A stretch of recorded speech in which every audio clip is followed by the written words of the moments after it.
안녕하십니까. 조갑제TV 시청자 여러분, 저는 조갑제닷컴의 조세별입니다. 지금 시각은 2020년 7월 15일 오후 5시를 가리키고 있습니다. 고 박원순 시장의 비서 성추행 사건에 대한 피해자 측 기자회견이 지난 13일 있었습니다. 그 내용 자체가 굉장히 충격적이었죠. 그동안 여성 인권 수호자를 자처해 왔던 이 유력 정치인의 이 두 얼굴의 행태에 대해서 정말 경악하지 않을 수 없었는데요.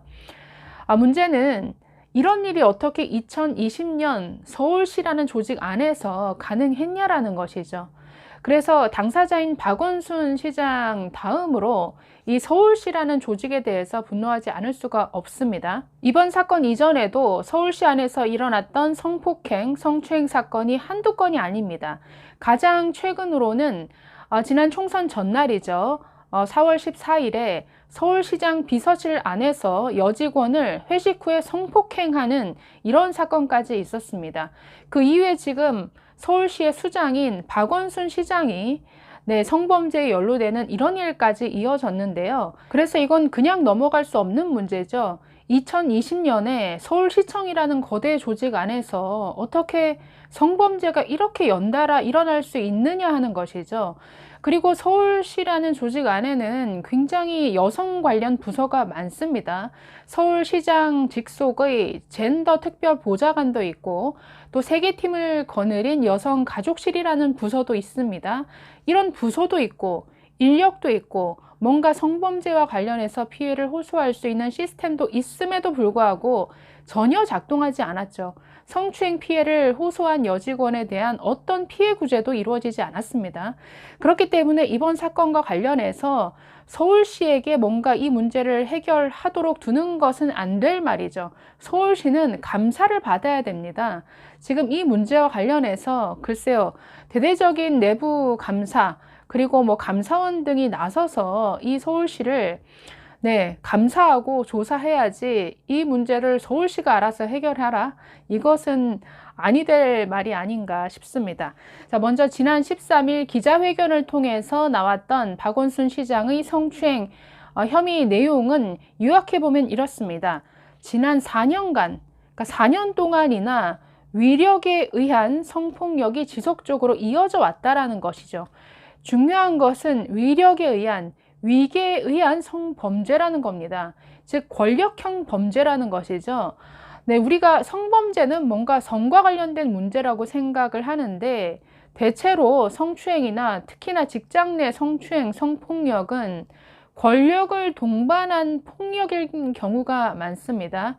권력을 가진 사람이 그 권력을 이용해서 성폭력, 성범죄를 행한다라는 것이죠. 이것도 전형적인 위기에 의한 성범죄다라고 이렇게 주장했습니다. 자, 피해자 측이 밝힌 내용은 굉장히 충격적이었죠. 사실 비서직에 지원하지도 않았습니다. 저는 어떻게 지금 시대에 이런 식의 인사발령이 이루어지는지 도대체가 서울시라는 조직 자체가 이해가 안 되는데요. 저도 사실은 약 15년간 재경부 산하기관, 그러니까 정부 출연기관에서 일을 했었습니다.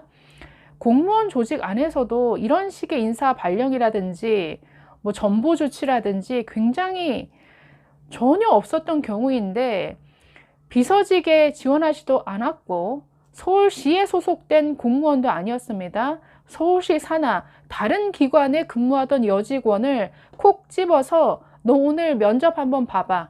서울시장 비서직에 후보가 됐으니까 면접을 한번 봐라.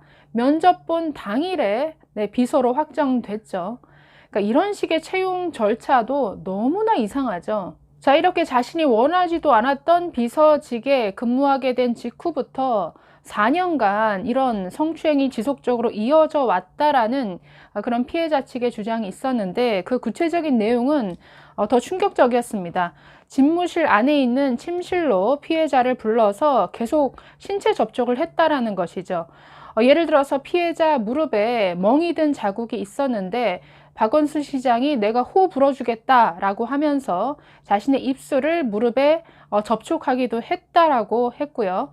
또 텔레그램 비밀 채팅방에 피해자를 수시로 초대를 해서 업무 시간을 벗어난 시간에도 음란한 문자를 보낸다든가 속옷만 입고 있는 자신의 어떤 신체 사진을 보내기도 했다라는 것이죠. 그리고 이러한 행태는 피해자의 요청에 의해서 부서를 이동해서 다른 부서로 발령난 이후에도 이런 식의 텔레그램 메시지가 계속적으로 왔다라고 주장했습니다. 물론 여기까지는 피해자 측 주장입니다만은 박원순 시장이 고소가 접수된 바로 그 다음날 극단적인 선택을 한 것을 보면 피해자의 주장이 사실일 가능성이 매우 높아 보이죠. 자, 문제는 이런 피해 사실뿐 아니라 피해자가 피해를 호소했음에도 불구하고 서울시가 이것을 묵살했다라는 것이죠. 여기에 서울시가 얼마나 조직적으로 관여가 되었는가, 얼마나 조직적으로 이 사건을 덮기 위해서 애썼는가, 앞으로 이 부분이 반드시 밝혀져야 될 대목입니다. 자, 피해자 측 주장에 의하면 여러 차례 피해를 호소했음에도 불구하고 시 관계자들로부터 박 시장은 그럴 사람이 아니다, 단순 실수가 아니겠느냐, 그냥 넘어가라 라는 식의 이런 말만 들었다라고 했습니다. 또 시장의 심기를 보좌하는 게 비서 업무가 아니냐, 이런 반응까지 나와서 더 이상 호소할 수 없었다라고 밝혔습니다. 부서를 변경해 달라라고 요청을 했음에도 불구하고 인사발령 조치가 이루어지지 않았죠. 그래서 이 문제가 이렇게 불거지기까지 어떤 시스템도 작동하지 않았습니다. 시장을 보좌한다는 젠더 특보 있어도 아무런 역할을 하지 못했죠. 게다가 서울시는 박 시장이 9년 가까이 재임하면서 대부분 주요 자리가 이 시장 측근들로 채워져 있죠. 그렇기 때문에 이 비서 업무를 수행하는 이 피해자 입장에서는 자신의 피해를 어디에도 호소할 수 없구나, 기댈 곳이 없구나 라고 느꼈을 것 같습니다. 자, 앞서서 제가 서울시에서 일어난 성폭력, 성추행 사건이 한두 건이 아니라고 말씀을 드렸는데요. 자, 자료가 있습니다. 서울시가 지난 5월에 발표한 성희롱, 성폭력 재발 방지 종합 대책이 있습니다.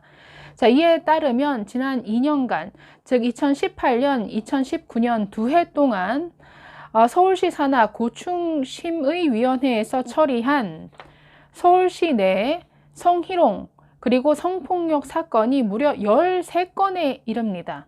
이뿐 아니라 올해 들어서는 지금 박원순 시장 케이스까지 포함하면 총 5건의 성범죄 사건이 발생했습니다. 구체적인 사례를 한번 볼까요? 자, 올해 일어난 성범죄 케이스만 한번 보도록 하겠습니다. 가장 첫 케이스는 앞에서도 말씀드린 지난 4월 14일에 일어난 비서실 성폭행 사건입니다. 자, 이 사건이 어떻게 알려졌냐면 지난 4월 23일에 오거돈 부산시장이 성추행을 실토하는 기자회견을 가진 그 다음 날 서울시가 기자회견을 열고 지금 이 사건을 밝혔습니다. 당시 박원순 시장이 직접 나선 것도 아니고 김태균 서울시 행정국장이 나서서 브리핑을 했는데, 당시에 이 문제가 지탄받았던 것은 사회적 거리두기를 코로나 사태 때문에 거리두기 해라 라고 매우 서울시가 강조해 놓고서 정작 자신들은 아주 밤늦게까지 회식 자리를 가졌다라는 것이죠. 회식 1차, 2차까지 이어지다가 결국 비서실 안에서 여직원을 모텔로 데려가서 성폭행하는 이런 사건으로까지 이어졌던 것이죠. 당시 시장 비서실에서 일어난 일이었고 가해자는 서울시장의 의전을 담당했던 비서관이었습니다. 만취한 그 여직원을 성폭행한 일이었는데 당시에도 서울시는 이 문제를 숨기기에 바빴습니다. 가해자에 대한 어떠한 직무 배제 조치도 하지 않았고 그냥 다른 부서로 이동 조치만 했을 뿐이죠. 그러다가 이 문제가 언론에 보도되면서 약 열흘 만에 이 가해자를 대기 발령하고 나중에는 직위 해제하는 이런 조치가 이어지는데, 이 문제만 보더라도 서울시가 지금 뭔가 시장 비서실에서 일어나는 이런 성범죄를 어떻게 다루어 왔는지 충분히 예상할 수가 있는 것이죠. 두 번째 케이스는 서울시청 소속 5급 사무관이 지하철에서 여성 승객을 성추행한 사건입니다. 4월 23일 오전에 발생했는데 지하철역 안에서 여성 승객의 신체를 만진 혐의로 현장에서 체포가 됐습니다. 그리고 당일에 바로 이 사무관에 대해서는 직위 해제 조치가 내려졌습니다. 네, 세 번째는 역시 50대 공무원 C씨가 같은 사무실의 여성 공무원을 추행했다는 의혹이 제기가 돼서 직무에서 배제가 되고 대기 발령 조치를 받은 사실이 있습니다. 네 번째는 지난 5월 초 시 유관기관에서 근무하는 30대 공무원 D씨가 한 미용업소에서 여성 종업원을 추행한 혐의로 문제가 돼서 대기 발령 조치를 받은 바 있습니다. 자, 이렇게 한 조직 안에서 성범죄가 이렇게도 많이 발생한다라는 것은 보통 심각한 문제가 아니죠. 나아가서 그 문제를 처리하는 과정 자체가 너무나 투명하지 않고 공정하지 않습니다. 그렇기 때문에 지금 이번 사건에 대해서는 서울시에 맡겨놔서 해결될 문제가 아니죠. 자, 오늘 서울시는 기자회견을 통해서 앞으로 외부 전문가가 참여하는 민관합동조사단을 꾸려서 진상규명 철저히 하겠다라고 밝혔습니다마는 글쎄요, 서울시에게 맡겨서 될 문제는 아닌 것 같습니다. 서울시에 대한 확실한 어떤 조사와 감사가 이루어져야 하지 않겠는가. 자, 앞으로 이 문제는 세 가지 방향으로 밝혀져야 됩니다. 먼저 첫 번째는 그 피해 내용이죠. 박원순 전 시장의 성추행 그 내용에 대해서 물론 당사자가 죽었기 때문에 한계는 있습니다만은 휴대폰 포렌식을 통해서 최대한 그 실체가 밝혀져야 됩니다. 두 번째는 서울시가 이 문제를 어떻게 다루었느냐 하는 겁니다. 피해자가 호소를 했음에도 불구하고 어떻게 묵살했는지, 어떻게 조직적으로 이 문제를 무마하려고 했는지 이 문제가 분명히 밝혀져야 되죠. 자, 세 번째는 피해자가 박원순 시장을 고소한 사실이 어떻게 새어나갔느냐, 이 문제도 반드시 밝혀져야 되죠. 네, 경찰이 청와대에 보고를 했는데 그 고소 사실이 어떤 과정, 누구를 통해서 박원순 시장에게 전달되었는가, 이것도 보통 심각한 문제가 아닙니다. 자, 그래서 앞으로 물론 한계는 있습니다만은 확실한 조사를 통해서 더 이상 이런 말도 안 되는 일이 서울시라는 거대 조직 안에서 일어나지 않기를 바랍니다. 감사합니다.